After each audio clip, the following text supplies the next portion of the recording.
Gledate Gorenjska poročila na GIF TV. Z ministrom Poklukarjem smo pravkar opravila primo predajo poslov. Jaz moram reči, da ministrstvo predajam v izjemno dobri kondiciji.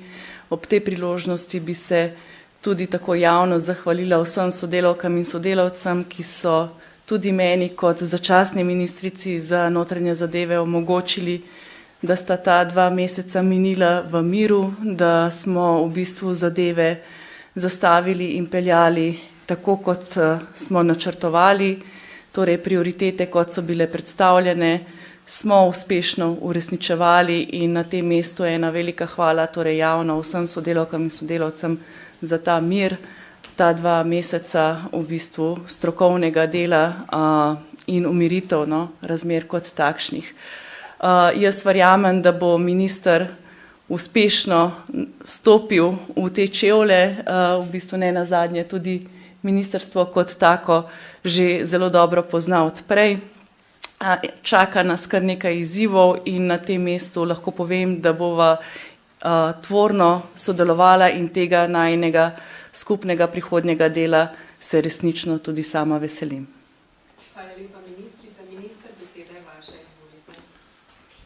Hvala lepa. Najprej bi se želel zahvaliti ministrici Sanji Ajanović-Hovnik, ki je v funkciji ministrice za notranje zadeve upravila res veliko delo v teh 2 mesecih, tako da dejansko prevzemam ministrstvo za notranje zadeve v dobri kondiciji, v odlični kondiciji, kajti delo ministrice Sanje Ajanović-Hovnik se dejansko odraža na skoraj vseh področjih dela ministrstva za notranje zadeve, zato ji tudi ob tej priliki se iskreno zahvaljujem in ji tudi čestitam za to odlično upravljeno delo na ministrstvu za notranje zadeve, kajti vodi 2 tako pomembna resorja, kot sta ministrstvo za javno upravo in ministrstvo za notranje zadeve. Ni enostavna naloga, poleg tega ministrica je tudi ženska in tukaj se pozna tudi malo ženske roke, da se več zmore kot, bom rekel, mi moški kolegi, ki včasih,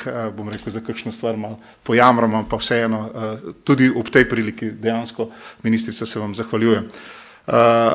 Zdaj moram povedati, da ministrstvo za notranje zadeve poznam, bil sem tukaj minister od septembra 2018 do marca 2020.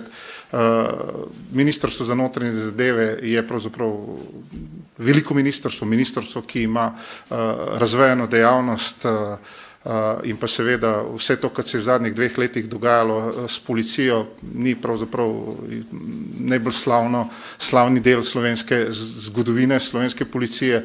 Tukaj ste že v državnem zboru slišali moje politične zaveze, in sicer boj s korupcijo, upravljanje migracij in pa depolitizacija, profesionalizacija in modernizacija policije. Čaka nas obsežen zakonodajni postopek, noveliranje zakonov, tako zakona o organiziranosti in delu policije, kot zakona o nalogah in pooblastilih policije, 2 resolucije, ki jih je treba pravzaprav pripraviti, posebej kar se tiče modernizacije policije in pa seveda preprečevanja kriminalitete. To so obsežni dokumenti in pa seveda tisto, kar na ministrstvu za notranje zadeve sodi v ta migracijski del, to je zakon o tujcih in pa seveda zakon o mednarodni zaščiti.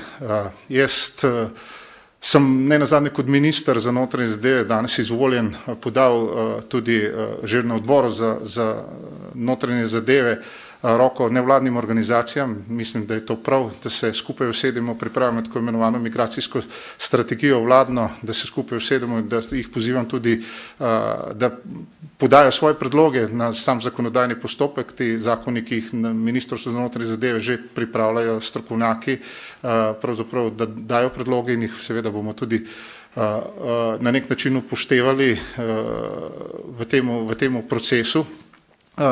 To je prav, ne nazadnje, vrata so odprta obema sindikatoma, tako Policijskemu sindikatu Slovenije kot Sindikatu policistov Slovenije.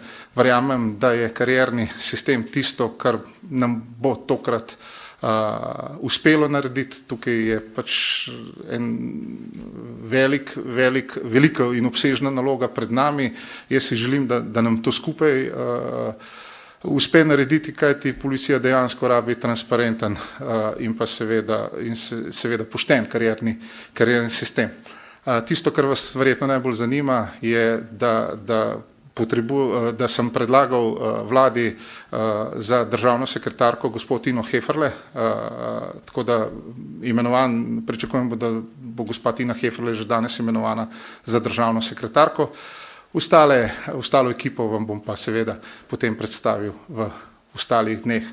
Še enkrat hvala lepa ministrici Sanji Ajanović-Hovnik za odlično opravljeno delo in pa seveda Ministrstvo za notranje zadeve je v dobri kondiciji in v tem mandatu, do konca mandata je še nekaj več kot 3 leta in verjamem, da se bom maksimalno potrudil, da bo Slovenija ostala varna država, varnost je nenazadnje dobrina in da bomo pravzaprav tukaj s skupnimi močmi na resorju notranjih zadev kos izzivom na področju notranje varnosti.